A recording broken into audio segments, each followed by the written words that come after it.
Assalamualaikum.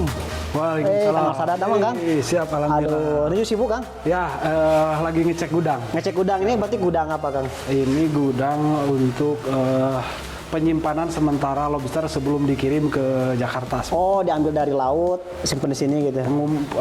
Ini usaha keluarga, begitu. Saya sering bantu-bantu keluarga ketika misalkan keluarga tidak ada ataupun keluarga lagi sibuk, saya biasanya ikut bantu-bantu.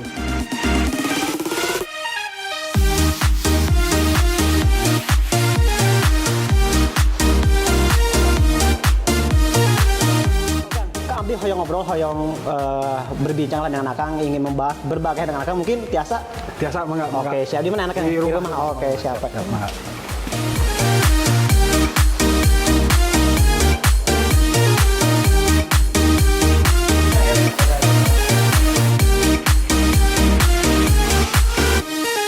Kang Anwar Sadad, abdi namu kali Kang. Siap, Kita bertamu ke rumahnya Kang Anwar Sadad, anggota Komisi 1 DPRD Kabupaten Sukabumi di Ujung Genteng, Kang. Siap. Nah, Kang, kita sekarang mau ngobrol sama Kang di acara Catatan Wakil Rakyat sukabumiupdate.com.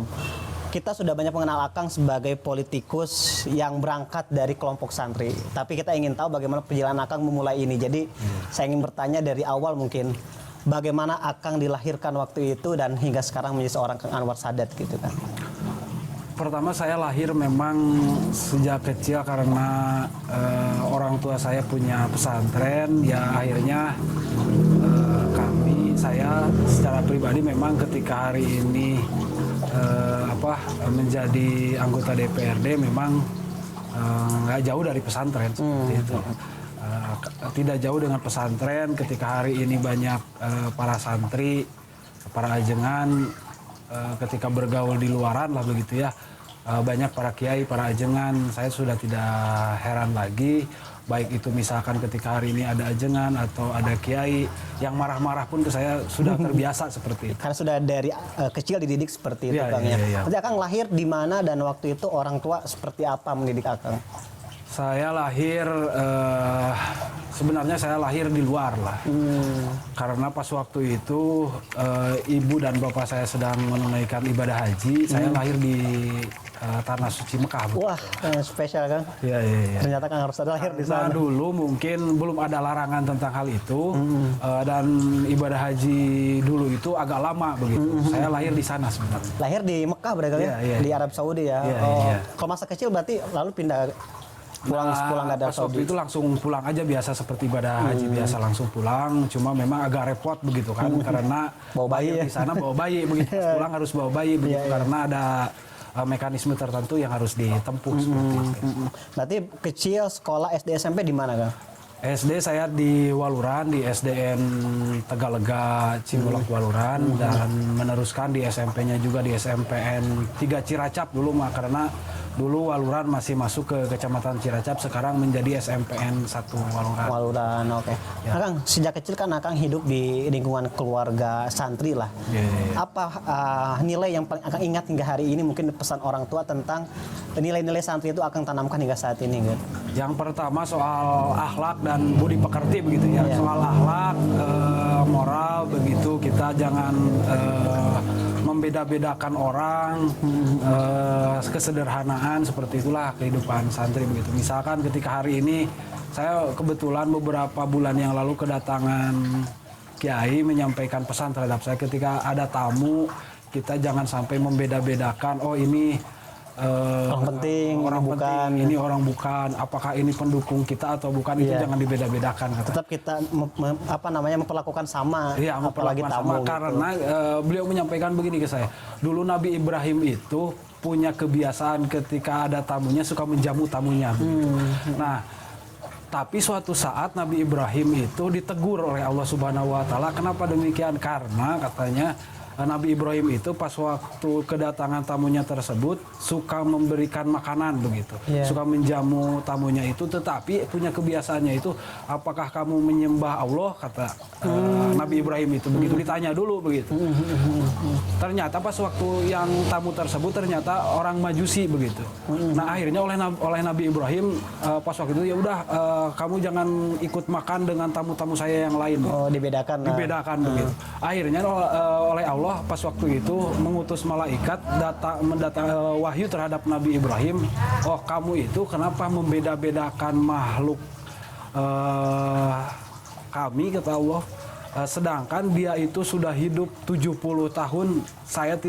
Kami tidak pernah menanyakan apakah kamu menyembah ataupun tidak. Nah, tetap diberi Tetapi oleh Allah dia dikasih makan, dikasih apa. Iya, betul. Akhirnya Nabi Ibrahim pas waktu itu memanggil lagi orang tersebut. Saya mohon maaf karena saya ditegur oleh Tuhan saya bahwa seperti tadi disampaikan, tidak boleh membeda-bedakan tidak boleh tamu. membeda-bedakan tamu. Meski dalam segi sisi akidah pun, dari sisi kepercayaan itu sudah berbeda. Jangan sampai seperti itu terhadap tamu. dan itu yang akan pegang sampai sekarang, Sampai Kang, ya. sekarang. Oke, dan kita pun sekarang disambut luar biasa dengan hidangan kopi ini.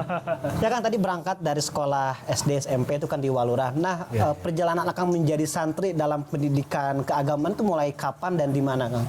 Pertama saya memang mendapatkan kajian-kajian kitab kuning ya oleh orang tua saya ketika memang dari SD lah.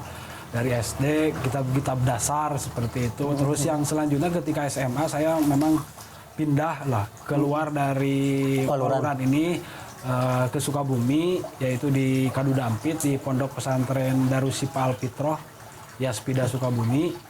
Dan SMA-nya di situ, mondoknya juga di situ seperti itu. Dan ketika waktu kuliah saya mondok di Pondok Pesantren Anidom seperti itu, dan kuliah di STI Sukabumi. Ya. Kang, masa-masa yang akan ingat sampai sekarang ketika menjadi santri apa? Kan pasti banyak kenangan saat itu bareng teman-teman, satu lingkungan tinggal di sana. Apa yang paling diingat oleh Akang? Yang paling saya ingat itu ketika selesai makan ya. Yang paling saya ingat ketika malam-malam misalkan warung sudah pada tutup, bakal sudah menipis dan seperti itu. Karena kan rata-rata walaupun sembunyi-sembunyi karena di pesantren nggak boleh ngerokok, Iya. Sembunyi-sembunyi biasanya suka itu sama teman-teman itu nyari potongan rokok begitu. Oh. Untuk dibuat kembali gitu. Iya. Dihisap deh ya. Dihisap lagi. Kenangan itu kenangan unik masa-masa santri, Kang, ya. Iya. Nah, itu tentunya tidak akan dilupakan kebersamaan bareng teman-teman di sana. Nah, Kang, kita ganti topik sejenak, itu tentang keluarga. Sekarang kita ingin bahas tentang keluarga. Berarti Akang anak keberapa dari berapa bersaudara, Kang? Saya itu 8 bersaudara. Dan kebetulan saya yang ke-8. Ke-8 bungsu, Kang, ya. Bungsu, ya. Bungsu. Nah, perjalanan Akang dengan teteh istri ini mulai kapan dan bagaimana ceritanya, Kang? Sampai Akang sekarang ada di ujung genteng gitu. Iya. Gimana, Kang? Nah, pas waktu itu saya ketemu sama istri itu sebenarnya agak unik juga ya. Agak uniknya itu pas waktu itu saya sebenarnya pacarannya itu sama temennya begitu. Teman istri yang Teman sekarang istri ya? yang sekarang begitu. Pacarannya itu sama teman istri yang sekarang. Istri masih SMA begitu, dan pacar saya pun pas waktu itu masih SMA. Saya masih di pondok pesantren begitu. Akang udah kuliah waktu itu? Kenapa? Akang udah kuliah atau masih SMA juga? Pas waktu itu lagi kuliah. Udah kuliah ya? Udah kuliah. Karena saya itu muncul bahasa Sunda nama begirna telat. Karena pas waktu SMA pun belum ya? mengenal perempuan begitu. Jadi cinta pertama Akang ya? Enggak sih kalau cinta. Oh, ada sih sebelumnya. Oke. Pacaran sama teman istri Ya, waktu itu? pacaran sama teman istri pas waktu lagi di pondok, ditelepon begitu sama itu. Akhirnya saya pulang begitu. Minta diantar untuk jengok nengok Istri yang sekarang. Oh, iya. Karena istri saya itu baru pulang dari rumah sakit begitu pas waktu SMA. Nah, saya ketemu begitu. Nah, sebenarnya pacarannya itu sama temennya gitu. Nah, lama lah udah selesai semua begitu. Akhirnya ya lama-lama sekitar 4 tahun lah. Sejak kejadian itu ya? Sejak kejadian itu ya bisa ketemu kembali begitu, karena istri itu kuliahnya di Bogor begitu. Oh iya. Kuliahnya di Bogor ya, karena sudah jodoh mungkin ya akhirnya dipertemukan kembali. Dan sekarang membina rumah tangga. Sekarang sudah punya berapa buah hati, Kang? Buah hati baru 2 saya. Dua ya. Oke, jadi ceritanya dari istri dulu waktu itu. Iya. Nah, Kang, ini kan kalau bicara keluarga, Akang aktivitas juga padat sebagai anggota DPRD. Bagaimana respon keluarga dan dukungan kepada Akang saat ini gitu? Pas awal-awal memang cenderung kaget mungkin ya keluarga itu, karena sering ditinggal, terus lagi banyak kesibukan kan. Karena kan kadang-kadang istri saya sering protes begitu pas awal-awal. Waktu ya. Iya, sering mementingkan kepentingan orang lain daripada kepentingan Iya, keluarga. betul, begitu. betul, Bang. Tetapi hari ini sudah lama, apalagi hari ini Sudah mengerti dan 2 lain-lain. periode, akhirnya sudah mengerti begitu. Kalau awal-awal memang cenderung agak Ya, mungkin kaget. perlu adaptasi ya, perlu adaptasi ya. ke proses. Tapi sekarang pasti mendukung penuh aktivitas Akang memperjuangkan hak rakyat di Ya, DPRD Kabupaten ya, Sumi. betul, betul. Nah, Kang, kembali ke persoalan dunia santri dan politik Akang secara formal di Partai Kebangkitan Bangsa PKB. Berarti mulai start Akang masuk politik formal tahun berapa, Kang, waktu itu? Kalau masuk politik formal itu memang saya pas waktu itu masih di pesantren dan pas nyusun skripsi pas waktu itu 2008 ya. 2008, tetapi untuk pendaftarannya itu kan 2009 gitu. Tapi pendaftarannya kan 2008, pemilunya 2009 gitu. Pas masih nyusun skripsi sama kakak saya lebih dulu masuk partai politik, dipanggil begitu untuk ikut mencalonkan diri waktu itu di daerah pemilihan ini begitu. Langsung di Partai PKB waktu itu, Kang?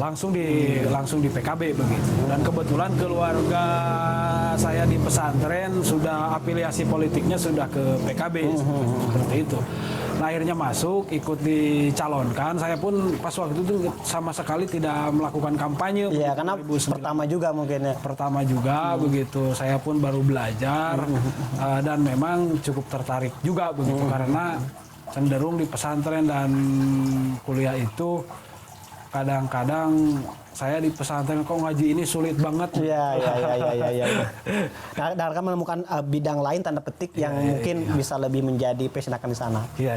Begitu perjalanan berarti kan 2009 mencalonkan itu sudah hasil atau seperti apa? Pas waktu itu karena jumlah kan dulu itu di aturannya itu bahwa jumlah calon itu 120% dari jumlah kursi begitu. Pas waktu itu daerah pemilihan ini 6 kursi, calon ada 7, saya di nomor urut 7 begitu. Kalaupun PKB menang 7 menang 6 kursi, saya nggak akan. Oh iya, kan ke-7 ya. Karena ke-7 seperti itu lah. Dan itu menjadi pelajaran politik Akang di periode pertama. Iya, di periode Lalu pertama, mencalonkan kembali di 2014 dan 2 periode sampai hari ini. Iya. Akang, sekarang kita bicara posisi Akang sebagai anggota DPRD yang berangkat dari kaum santri. Kira-kira apa yang Akang harapkan dari perbaikan regulasi kebijakan di pemerintah daerah untuk khususnya untuk kelompok santri tapi umumnya untuk masyarakat Sukabumi, Kang? Begini ya, kadang-kadang kita melihat pesantren itu sangat potensinya sangat besar di Kabupaten Sukabumi. Jumlah santrinya ribuan, pesantrennya juga ratusan begitu. Hari ini ketika misalkan pemerintah ya untuk membangun sektor pariwisata itu salah satu tujuannya yaitu adalah untuk mendatangkan wisatawan begitu dari luar Sukabumi ataupun dari daerah Sukabumi. Pesantren juga sebenarnya ketika dilihat dari sisi itu sebenarnya mendatangkan kalau bisa dikatakan lah wisatawan ruhani ini mungkin. Iya, betul. Wisatawan ruhani. Ada andil pesantren di Ada sana. andil besar gitu. Hari ini ketika misalkan ada satu pondok pesantren, jumlah santrinya 3.000 lah ya. Iya. Ketika misalkan oleh orang tuanya dikasih uang 3 juta, berarti hampir sudah 9 miliar Perputaran uang uang di lingkungan pesantren tersebut. Begitu. Hari ini pun pemerintah ketika membangun sektor pariwisata dengan anggaran puluhan miliar begitu, itu pun sama untuk mendatangkan sektor pariwisata atau turis lah ya. Nah, di pesantren sama begitu. Tetapi hari ini perhatian pemerintah terhadap pesantren belum optimal ya. Ada tapi belum optimal. Iya. Tetapi mudah-mudahan setelah pemerintah pusat menerbitkan undang-undang tentang pesantren, PP-nya dan segala turunannya, sepertinya hari ini akan berbeda begitu. Ada perhatian khusus dari pemerintah terhadap pesantren. Dan sekarang Akang tentu akan berjuang di tingkat Kabupaten Sukabumi untuk memperjuangkan wajah-wajah pesantren di Kabupaten Sukabumi ini, Kang. Nah, Kang, pertanyaan terakhir nih. Siap. Akang kan sebagai politisi yang berangkat dari kaum santri pesantren. Kalau boleh saya tanya, apa satu kata yang Akang pikirkan tentang politik, kan? Politik itu adalah kekuasaan. Kekuasaan. Nah, kalau saya tanya lagi, ada gak tokoh politik yang Akang idolakan satu orang aja, siapa?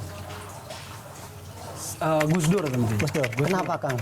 Kenapa Gus Dur? Karena memang Gus Dur pun lahir dari pesantren dan memang pesantren dan santri itu tidak bisa dipisahkan sebenarnya dengan persoalan politik. Hari ini di pesantren itu banyak sebenarnya Imam Ghazali tentang mengurai begitu luas tentang politik seperti itu. Karena pas waktu itu Imam Ghazali hidup ketika di pemerintahan Turki lah ya. Iya. Banyak beliau mengarang kitab-kitab tentang itu, salah satunya yaitu tentang Pinasihatil Muluk ya, nasihat-nasihat Imam Ghazali untuk para penguasa. Okay. Dan hari ini cenderung ketika santri masuk ke dunia politik itu panduannya salah satunya adalah itu, karangan itu ya. Karangan itu. Oke, siap. Terima kasih banyak Kang Hatur nuhun atas jamuannya Kang Anwar Sadat, sukses selalu. Amin amin.